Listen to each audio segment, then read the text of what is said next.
Amigos, bienvenidos otra vez a otro de nuestros espacios. Como saben, nuestros invitados, como siempre digo, están más preparados que una paella.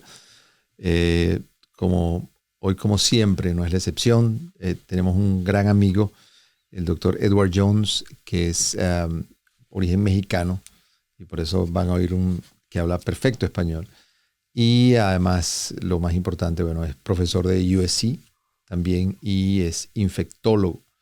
Y ya habíamos conversado con él en alguna oportunidad porque, sobre todo con el tema de COVID, es un experto, fue co-investigador de la vacuna de AstraZeneca y es una autoridad en el tema. Y bueno, vamos a conversar un poco sobre qué hay de nuevo, qué ha pasado, cuáles son las manifestaciones post-COVID, qué hay de nuevo con las nuevas vacunas. Y bueno, así que, estimado, un súper gusto que estés con nosotros. Además, es un gran conversador, súper ilustrador. Van a disfrutar tremendamente esta conversación. Muchas gracias, amigo, por invitarme. ¿Cómo estamos del COVID? Ya salimos de eso. Creo que los números ya pareciera que estamos estables. Definitivamente, ¿cómo va eso? Excelente pregunta. Pues yo siempre hablo de hay dos niveles. Uno es a nivel nacional, ¿no? Donde estamos en Estados Unidos y digamos países aledaños, y el otro es el nivel global, ¿no? A nivel global yo creo que no vale tanto la pena en este momento hablar porque es complicado y depende mucho de qué sitio del mundo hablamos, ¿no? Pero en Estados Unidos, para digamos focalizar la conversación, estamos en un momento, pues como todos sabemos, de transición de una enfermedad que era, bueno, pues que paralizó el mundo, ¿no? Casi 2 años y medio, a una movimiento hacia una mejoría muy obvia, lenta y yo diría un poco titubeante, ¿no? El gran cambio hace 1 año y medio son las vacunas, obviamente, y sí el cúmulo de casos, ¿no? de inmunidad natural que se llama, y la combinación de inmunidad a través de vacunas y a través de infecciones naturales, pues nos ha permitido salir pues de una de las épocas más negras de la humanidad, ¿no? Por lo menos en cuanto al impacto a tantos niveles, ¿no? Pero pareciera que ya está definitivamente controlada, que ya no hay más picos, que la cosa ya pareciera estar estable en sentido hacia el descenso. Desgraciadamente, sí. Para contestar esa pregunta, sí, pero desgraciadamente no sabemos bien todavía qué va a pasar en el futuro. Y va a depender, antes hablaba de 2 factores. Uno era de la tasa de aceptación de vacunas, que esa sí ya está muy plana. Por lo menos en Estados Unidos parecería que no se ha movido mucho y está entre el 65 y el 70%. Y no creo que vaya a cambiar mucho más. Ya salieron las vacunas en diciembre del 20, creo. Sí, diciembre del 20, es decir, llevamos ya casi 2 años de vacunas y la tasa de aceptación se ha movido muy poco, probablemente 2 o 3% a nivel de país, ¿no? Entonces eso yo creo que ya llegó donde llegó. Bueno, pero no va a subir más porque además la gente ya no siente la necesidad de vacunarse.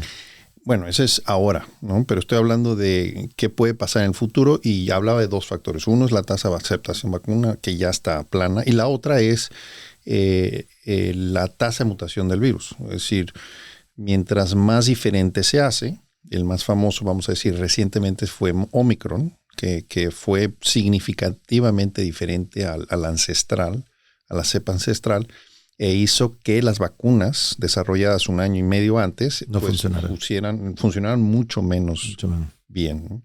Entonces, eso ahora sigue siendo, habla de 2 factores. Ahora yo creo que lo que va a mover más el futuro va a ser la tasa de mutación, ¿no? Porque una vez más la tasa de aceptación de vacunas parecería que ya está fija, ¿no? Muy fija. El tema de mutación es un tema serio porque evidentemente si nos vacunamos para algo y aparece una nueva mutación y evidentemente la vacuna no cubre esa nueva presentación del virus, es como que evidentemente no nos hubiésemos vacunado porque tenemos que prepararnos para otro. Y básicamente el Omicron fue esta nueva mutación o esta gran mutación que realmente no estaba cubierta por la primera vacuna. Y sale ahora esta nueva vacuna donde en teoría ya se cubren la cepa original y el Omicron. Es la llamada bivalente, ¿no? Sí. Y cómo debemos vacunarnos. Los que nos habíamos vacunado con una vacuna, pero no nos vacunamos con la bivalente. ¿Cómo debemos hacer el refuerzo? ¿Cuáles son las guías? ¿Cómo son las recomendaciones? ¿Quién debe vacunarse? ¿Quién no? Con esta nueva vacuna. Bueno, hay varias preguntas en una. En cuanto a la evolución del virus, hay mucha complejidad que no creo que valga la pena discutir, pero la evolución es paulatina. El Omicron es realmente una evolución del alfa, del delta, y se va siguiendo mutando, ¿no? Y de hecho ya hay virus y hay cepas diferentes al Omicron, que son las Omicron Plus o versión 2 e incluso 3 ahora, ¿no? Que son cepas que están circulando en diferentes puntos del mundo, incluso en Estados Unidos, y que los agentes, los científicos y la gente de salud pública están vigilando muy cuidadosamente para ver el comportamiento epidemiológico, ¿no? Muy similar a lo que ha pasado en los últimos 2 años, no es nada nuevo, es la emergencia de estas cepas nuevas y se está acercando mucho, de cierta forma, a lo que es la influenza. Y hay 2 movimientos que pueden ocurrir.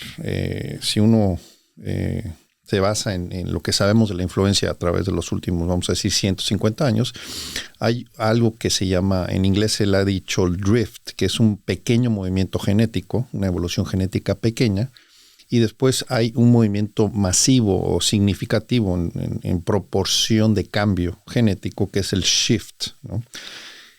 Cuando ha existido la influencia pandémica, que han habido varios en el siglo pasado, 4 o 5 pandemias, y es la que esperábamos tanto que ocurriera la quinta o la cuarta, significa solo que ocurrió un coronavirus, no una influenza. No, influenza. Pero es un poquito similar a lo que está pasando. Es decir, el Omicron se puede entender como una especie como de cambio significativo en el material genético comparado a las previas, ¿no?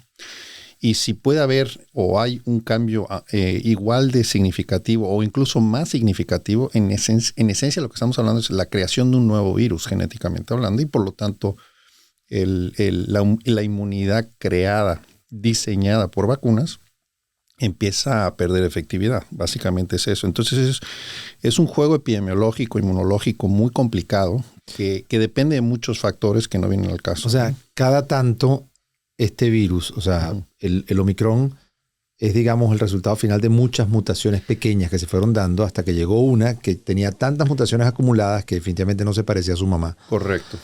Este Omicron ya está variando y ya va a dejar de parecerse al Omicron. Correcto. Y va a convertirse en otra especie viral que va a requerir otra vacuna. Correcto. Entonces, es una especie como de árbol, ¿no? Nos vamos a tener que vacunar con otra variante.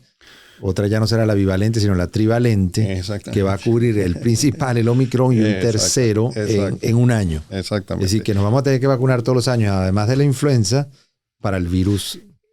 Todavía no hay decisiones finales, pero es posible, parecería que se está acercando a ese esquema exactamente. Es decir, va a haber precisamente 2 años de historia, 2 años y medio de historia en una epidemia no es suficiente para tomar decisiones definitivas, pero sí es posible, y mucha gente lo habla, es que se parezca a algo similar a la estrategia con la influenza, donde la vacunación es todos los años.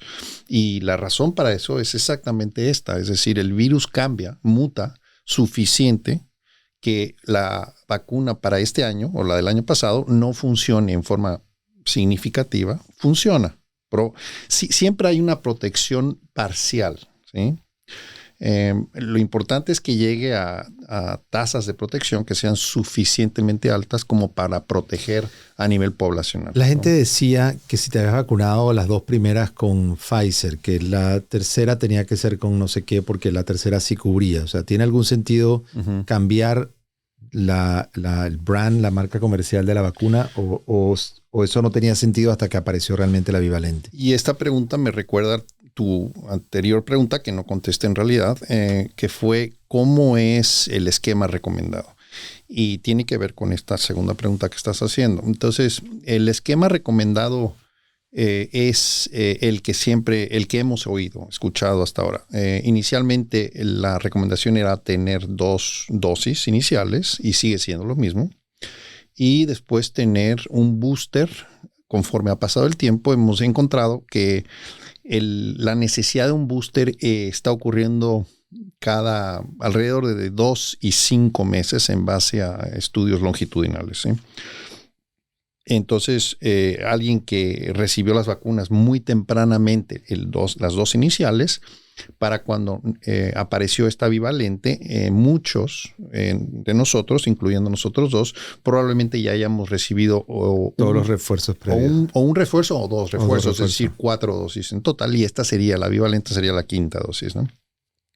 La recomendación para la bivalente específicamente, porque tiene tan mejor inmunidad específica contra el Omicron, que es la más reciente, la cepa más reciente, por lo menos en Estados Unidos, es que se haga irrespectivamente del número de refuerzos que tienes, de boosters, y que se haga alejada de 2 meses de si recibiste incluso un segundo, vamos a hacer un primer refuerzo o un segundo refuerzo, esperar por lo menos 2 meses del último refuerzo o de haber tenido COVID, la enfermedad de COVID, ¿sí? Y ese es el otro punto que quisiera introducir aquí, que es los estudios, y han salido muchos, y no hay duda ya, que la inmunidad, la mejor inmunidad que uno puede tener es una que le llamamos ahora híbrida, que es la combinación de inmunidad generada por vacunas e inmunidad generada por infección natural. Y eso tiene que ver con varias razones inmunológicas, pero también tiene que ver con la especificidad que da una exposición, una infección con el virus circulante, ¿no? No puede ser más específico que el virus que está circulando y causando problemas en ese momento. Entonces es la combinación de esas dos que hace que hoy en día a nivel poblacional, la inmunidad sea bastante buena, ¿no? La otra pregunta es, a mí no me ha dado COVID. Okay. Por lo menos no me ha dado sintomático. Exacto.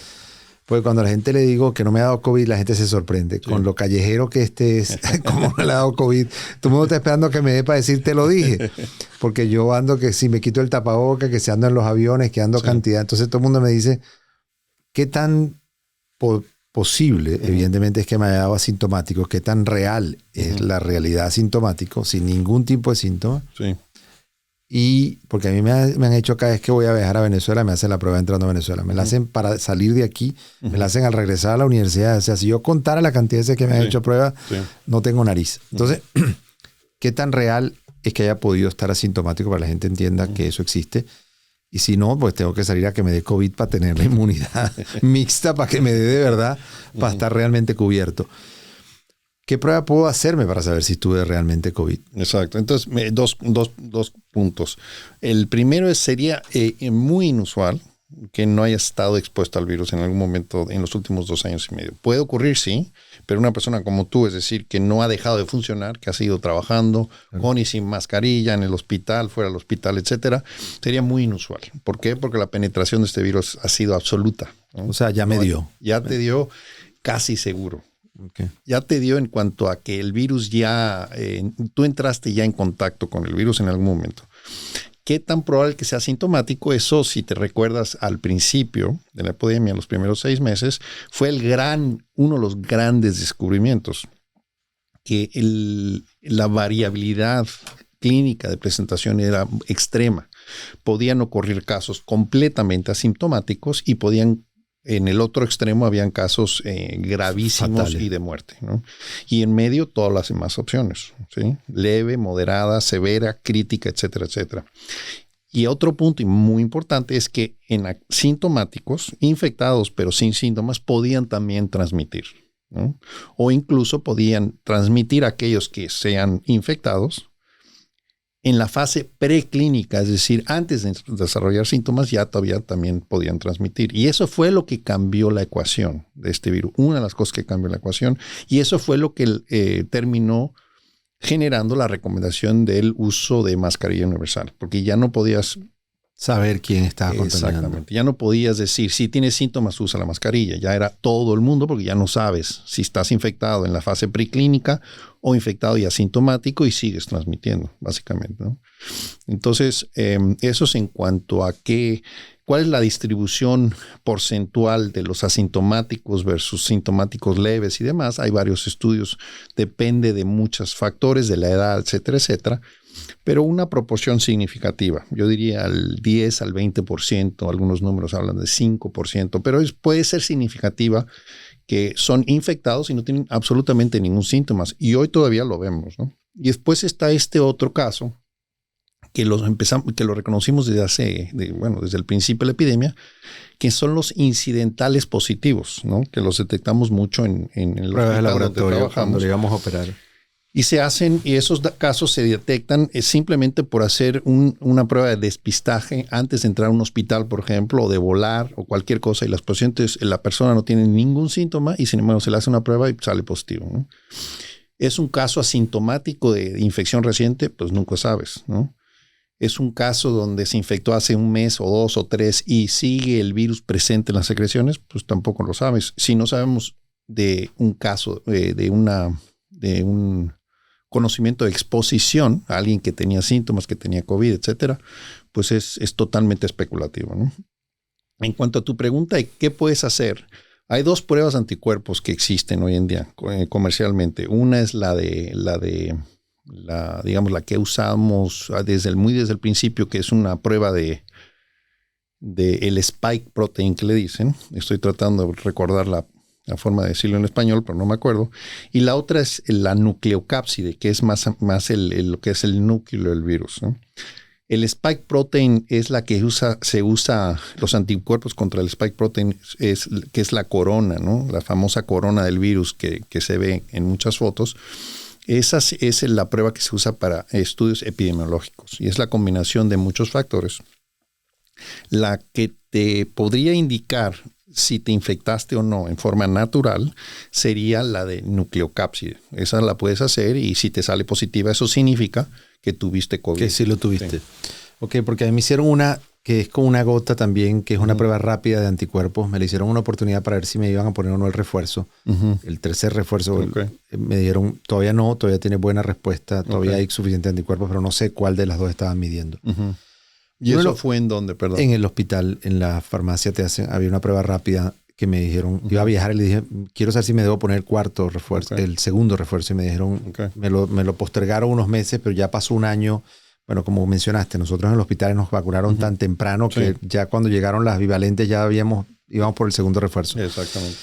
Otro de los problemas graves del COVID es todas las manifestaciones post-COVID, que hemos hablado con cantidad de pacientes que han tenido de todo. ¿Cómo se define el síndrome post-COVID? ¿Qué incluye el síndrome post-COVID? Porque, por supuesto, ha habido exageraciones y algunas cosas que parecen muy raras que puedan ser realmente post-COVID. ¿Qué es lo que tú ves como comúnmente, qué es lo que se llama post-COVID? ¿Qué se define? ¿Qué incluye este síndrome post-COVID? ¿Y a dónde deben ir los pacientes que tengan estas manifestaciones?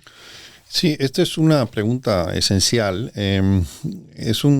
Biológicamente, científicamente hablando, el síndrome post-COVID es increíblemente interesante en el sentido de que en realidad habla de una fase crónica de la enfermedad, ¿no? Estos virus, su notoriedad es por las manifestaciones agudas de la enfermedad, generalmente. Y a veces es difícil saber exactamente con precisión, sobre todo con estos virus nuevos, si tienen secuelas a largo plazo o una fase crónica de la enfermedad. Y con esto lo que estoy diciendo es que esto del síndrome post-COVID se entiende todavía muy poco, a pesar de que ya son casi 2 años o 1 año y medio desde que se describió. Es una colección de síntomas un poco amorfa, la verdad, heterogénea. Puede afectar, puede incluir casi cualquier síntoma, ¿sí?, que puedes tener después de COVID. Hay muchos síntomas, sí hay ciertos órganos que parecen ser más afectados que otros.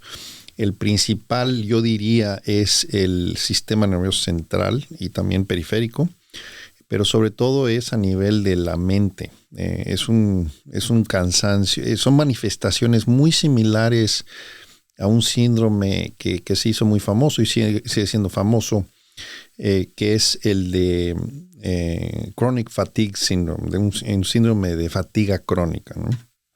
Y es casi indistinguible algunos aspectos del COVID prolongado que le han llamado. También hay síntomas pulmonares muy significativos y es difícil a veces separar la fase crónica o post-COVID, que se le llama, del daño pulmonar, por ejemplo, que hace el virus directamente. Y eso puede ser lo mismo a nivel cerebral. Es decir, sabemos que el virus afecta casi en la fase aguda de la infección, casi cualquier órgano, el cerebro, el corazón, el pulmón, los riñones, el hígado, etcétera, y etcétera. que sean secuelas del daño que produjo en el órgano. No que sea todavía infección activa, sino ya sean las secuelas. Exactamente. Y separar esos dos fenómenos es muy, muy difícil y obviamente hay estudios de cohorte, esos son los que van a responder las cosas que estamos preguntando. ¿Qué es daño o secuela del daño? ¿Y qué es infección crónica? ¿Y qué es infección o no sé si infección como tal? Hay poca evidencia para demostrar que hay una infección persistente, es decir, hay una replicación viral continua en el tejido, sino una desregulación inmunológica a raíz de la infección, que eso es lo que parecería que es. En una oportunidad se decía que estos pacientes que tenían este estado crónico, si los vacunabas, podían mejorar. Después de haber desarrollado el COVID, lo que se sabe y ya está muy claro es que si te vacunas, te mejora todas las estadísticas relacionadas a COVID, incluyendo, es decir, te mueres menos, te infectas menos, te da menos grave la enfermedad y también te puede dar reduce el riesgo de COVID largo, ¿no? Ya después de haber tenido COVID y tener un síndrome post-COVID, que yo sepa, una vacuna no altera. No hay razón para alterarlo. Puede ser, pero no tengo los datos. ¿Y cuáles serían los efectos adversos de vacunarte? O sea, hemos visto los beneficios. Sí. ¿Cuáles serían, en teoría, todas las posibles teorías reales? No que si tiene imanes o no. O sea, ¿cuáles serían los efectos reales de si tendría alguna implicación o no el vacunarte? Y esto es sobre todo que llevo yo 4 y voy para la quinta hora y voy a... Esta también es una pregunta esencial, como siempre, René. Y a mí me gusta hablar de esto a 2 niveles. El primero, y es el más importante, es saber que todas las decisiones médicas, como bien sabemos los dos, todas se pueden reducir a una ecuación que es riesgo-beneficio, ¿no? Todas, hasta de tomar una aspirina a operarse a ponerse una vacuna. El riesgo-beneficio de las vacunas es tan favorable que es magnitudes, ¿cómo decirlo en forma no, digamos, matemática? Si uno toma la decisión en base al riesgo-beneficio, si uno toma la decisión de no vacunarse y uno quiere ser congruente con esa decisión, dejaría de hacer todo lo demás en cuanto a lo que se relaciona a medicina. Es decir, no tomaría ningún medicamento, no aceptaría ninguna operación, no haría absolutamente nada relacionado a la medicina porque el riesgo-beneficio de todas esas intervenciones es 1000 veces o decenas de miles veces superior el riesgo que ponerse una vacuna, ¿no? Siempre, perdón la acotación, había un cuento de que llega el paciente al médico y el médico le dice, tiene que operarse, perfecto. Tengo que cortarle la cabeza, perfecto. Tengo que sacarle el pulmón, perfecto. ¿Cuándo quiere, doctor? Y el tipo le decía, ok, ahora, pero para todo eso tengo que vacunarlo. No, vacuna no. La vacuna del COVID no, doctor. Y es fabuloso que lo digas porque es exactamente donde yo iba, ¿no? Tengo pacientes donde me mandan, como infectólogo, hacemos un análisis, una evaluación pretransplante en todos los pacientes que tienen trasplantes muy complicados, como sabes, de corazón, de pulmón, de riñón, de hígado. A veces tienen pacientes con doble o incluso triple trasplante, donde tienen un riesgo de morbilidad y mortalidad enorme relacionada no solamente a la cirugía, sino a los estudios pretrasplante y después en el cuidado postoperatorio. Muchas de esas intervenciones se han tomado, o esas decisiones de hacerlo, se han tomado con los mismos tipos de datos que se usan para las vacunas y están abiertos a todo ese riesgo, a todos los medicamentos, algunos de ellos muy nuevos, muy experimentales, y sin embargo, cuando se les habla de la vacuna contra el COVID en particular, la niegan, ¿no? Entonces, es una disociación total en la forma de pero cómo se ha manejado la información y de explicarle al público realmente cuáles son los riesgos beneficios, entonces no entienden las consecuencias reales. Y ese es el gran problema, esa es la gran tristeza de esto, ¿no? Entonces, esa es la primera parte. El riesgo-beneficio de las vacunas es infinitamente superior a cualquier otra intervención médica. Ahora, específicamente en cuanto a los riesgos-beneficios, está muy claro que hay dos grandes puntos. Uno es esta nueva plataforma de las dos vacunas de Pfizer y Moderna, que es mRNA, ¿no? O el RNA, esta plataforma RNA, que es muy, muy nueva. Muy nueva, por lo menos en la aplicación de vacunas. Cuando empezaron, yo no la conocía, esta plataforma, porque nunca se había usado. Ninguna de las otras vacunas, 30 o 40 vacunas que se usan en forma rutinaria, desde hace ya varias décadas, usaba esta nueva tecnología.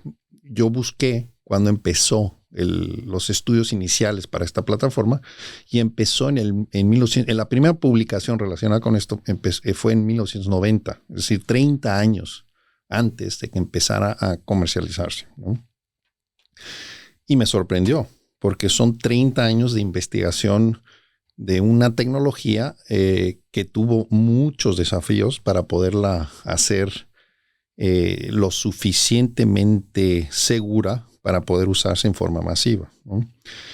Pero a pesar de que los estudios, vamos a decir, preparativos básicos duraron 30 años, sigue siendo real que es las primeras dos vacunas que se usan en forma pues comercial, ¿no? Claro. Que han sido aceptadas. Entonces, ya sabemos mucho de ellas porque se han usado en más de 1,000 millones, si no es que más que eso, 1,000 millones, si no es que 2,000 millones de dosis ya, que es un número estratosférico y que da una cantidad de información increíblemente clara. No hay dudas en cuanto a la seguridad de las vacunas. Es cierto que también ha mostrado un perfil de efectos secundarios, pues yo diría interesante. Es definitivo que sí causan problemas que yo diría serios, ¿no?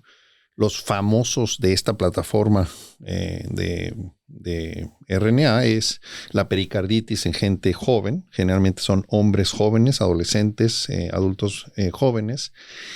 Y algunos otros efectos secundarios relacionados a una inflamación que no se entiende muy bien, que también tiene que ver probablemente con este mismo síndrome, la pericarditis.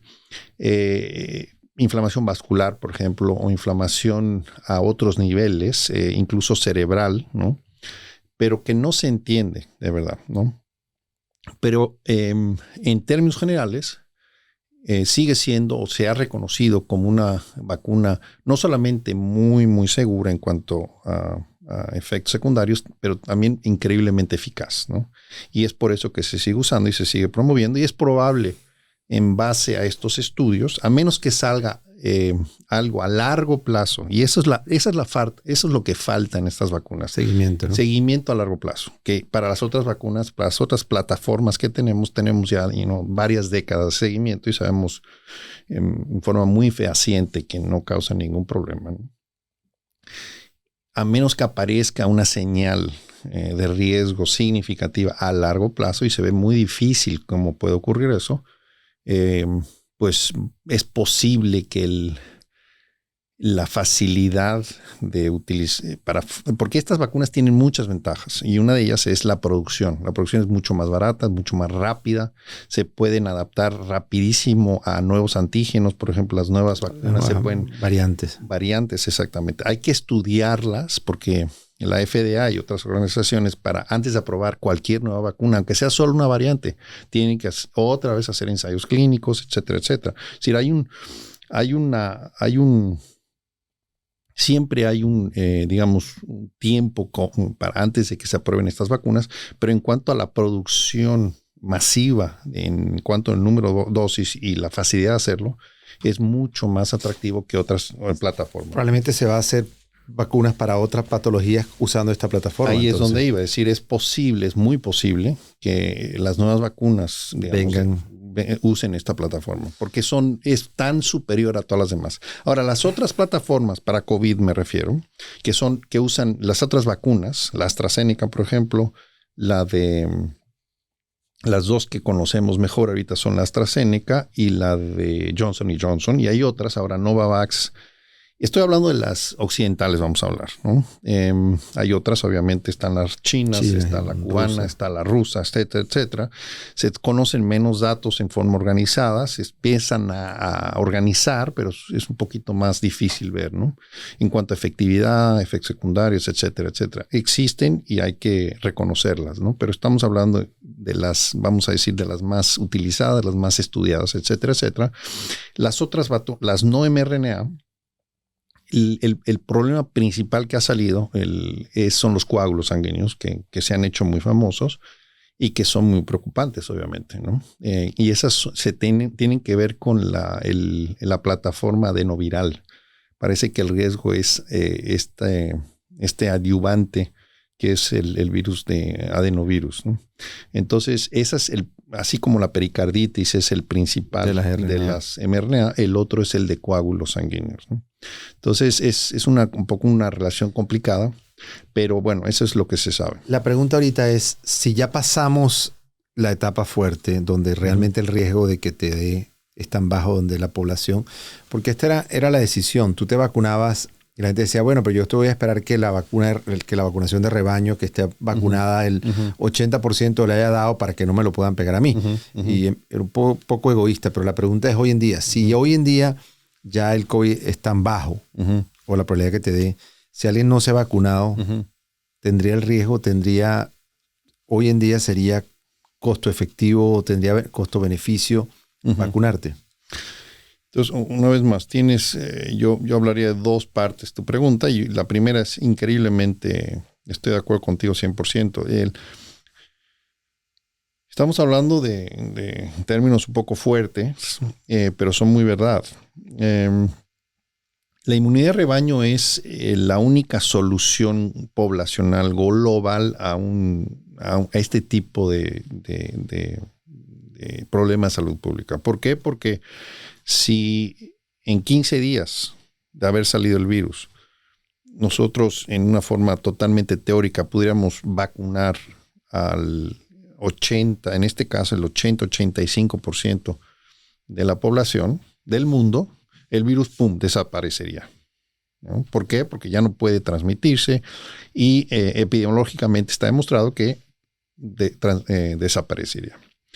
Lo que eso conlleva, obviamente, es que el 80 o el 85% de la gente que se vacuna, que acepta vacunación, conllevan ese pequeño riesgo, aunque sea infinitamente pequeño, hay un pequeño riesgo, ¿no?, de tener un efecto secundario, que si en el caso de los coágulos hay varias muertes que se han publicado mucho, o un coágulo en el cerebro o en el corazón, puede ser en algunos casos un caso muy grave, un efecto secundario muy grave, ¿no? Pero es 1 en 1 millón o 1 en 2 millones, ¿no? Y eso es verdad para cualquier intervención médica, y es por eso que nos lleva a la conversación previa. Todas las intervenciones tienen un pequeño riesgo. La decisión de hacerlo o no tiene que ver con por qué lo haces, en quién lo haces, y etcétera, etcétera, ¿no? Entonces, ese 85%, ese 80% de personas que se vacunan están participando en la solución, están creando una inmunidad, pero también están asumiendo un riesgo. El otro 20%, los otros 15% que están tomando la decisión conscientemente de no vacunarse, van a tener todos los beneficios de la inmunidad de rebaño sin participar en el riesgo. Ellos no están poniendo su cuerpo para participar en la solución, solo reciben la solución sin ningún riesgo. Y entonces, para mí, francamente, yo a través del tiempo he entendido eso como es un acto de egoísmo extremo, exactamente, ¿no? Y usaste la palabra egoísta y estoy totalmente de acuerdo contigo, porque es el acto más egoísta a nivel de civismo en realidad, ¿no? Esa es la primera parte de la pregunta. La segunda parte es si todavía puedes racionalizar que hay gente que no se vacune. Y una vez más, me gusta ponerlo en términos reales. Ayer vi un paciente en el hospital con fibrosis cística, por ejemplo. Y efectivamente está tomando un poco lo que habíamos dicho antes. Está tomando 3 o 4 medicamentos muy novedosos, muy casi experimentales. Está muy enfermo por diferentes razones y ha tomado la decisión de no vacunarse contra COVID. Cuando su principal problema es su pulmón. Su pulmón, cualquier infección, lo puede dejar en el hospital o matar. Y sin embargo tomó la decisión de no vacunarse por COVID. Y simplemente se lo dije. Le dije, te das cuenta que esta decisión tienes un riesgo directamente proporcional a tu decisión de no vacunarte con COVID, ¿no? Entonces, y se basa una vez más en esta desinformación, ¿no? Muy bien organizada, muy bien financiada y realmente basada en nada, en cero datos, ¿no? Entonces, como médicos, como agentes de salud pública, es tremendamente preocupante, ¿no? Seguir viendo pacientes hoy en día, finales de 2022, tomando decisiones que los ponen en riesgo obvio de enfermedad grave o de muerte. Y la otra parte de esto es que este virus no va a desaparecer. Ya está claro que va a seguir mutando, va a hacerse más o menos virulento, pero no va a desaparecer. Es decir, las personas que siguen sin vacunarse, y hay muchos millones, decenas de millones de personas, y es cierto que muchos de ellos ya han tenido infección natural y que tienen una protección parcial. Pero la protección conferida por infección natural es cualitativamente y cuantitativamente diferente. En relación cuando nos comparamos con la influenza, ya que nos quedan unos minutos para terminar, nosotros teníamos generalmente, creo que eran 60,000 muertes por influenza al año, es decir, que tampoco era una gripecita. O sea, evidentemente el COVID fue mucho más allá en la severidad, que al principio decían, no, me parece una gripe. Ya estamos llegando a la cifra de lo que es la influenza. Mi pregunta es, ¿cuándo nos vamos a quitar el tapaboca? O sea, en el hospital, ¿cuándo? Si ya esto ya se va a parecer a la influenza. Nosotros para influenza, pues evidentemente le daba a las personas, se complicaban, podía darte, te vacunabas, ya estabas seguro. ¿Cuándo ya podemos decir que podemos ya dejar, bueno, el COVID ya es, nos vacunaremos todos los años, dejaremos de contar, voy en el refuerzo 1, el 2, el 4, ya simplemente me toca todos los años y me toca, pero nos vamos a quitar este pánico, esta sensación todavía de que, ¿cuánto falta? Pues solo para aclarar las muertes, el número de muertes por influenza, efectivamente alrededor de 35,000, 40,000 por muerte, pero dependía del año. Los años buenos eran 30, 35,000, los años malos, y hay varios, llegaba hasta 70,000 muertes por año. En los estudios de clínicos que aprobaron, demostraron la utilidad de las vacunas, en un estudio que fue grandísimo de centenas de miles de personas, creo que hubieron en el lado no vacunado varias decenas de miles de muertes en el lado no vacunado. Fue impresionante los números de los vacunados versus los no vacunados para influenza, y ese tipo de evidencia es el que permite la aprobación de estas vacunas. Y lo mismo pasó con COVID. Cuando el placebo, los estudios iniciales de placebo, vacuna versus azúcar, vamos a decir, las diferencias de muerte y de enfermedad grave, bueno, son estratosféricas, al punto de que se tienen que interrumpir los estudios porque éticamente no se permite seguir con un estudio que ya está demostrando evidentemente que es superior, pero bueno, estadísticamente, no hay duda alguna, ¿no? Entonces, eso es un punto importante, y efectivamente estamos acercándonos, todavía no estamos ahí, pero acercándonos a ese tipo de asociación, ¿no? Es un virus que va a estar siempre con nosotros, va a siempre va a crear muertes, muchos hospitalizados, pero no va a parar el país, no va a parar el mundo, digamos, ¿no? Es un poco a donde queremos llegar. En cuanto a las mascarillas, estoy totalmente de acuerdo contigo. Justo hace unos días estaba yo hablando de eso. Sobre todo de hecho, como sabes, las mascarillas ya no se usan, no son obligatorias en muchos sitios públicos. Los hospitales son una excepción a la regla. Y creo que cada día que pasa, con donde están los números, yo creo que cada día que pasa pues tiene menos y menos sentido. ¿Estamos de acuerdo? No, si ya lo quitaron a los aeropuertos. Sí. Que más volumen de gente, en cambio en los hospitales llega la gente ya más que le hacen las pruebas de COVID, ha estado todo el tiempo más tamizado que algún otro sitio. Exactamente. Bueno, como dice mi papá, de lo bueno poco.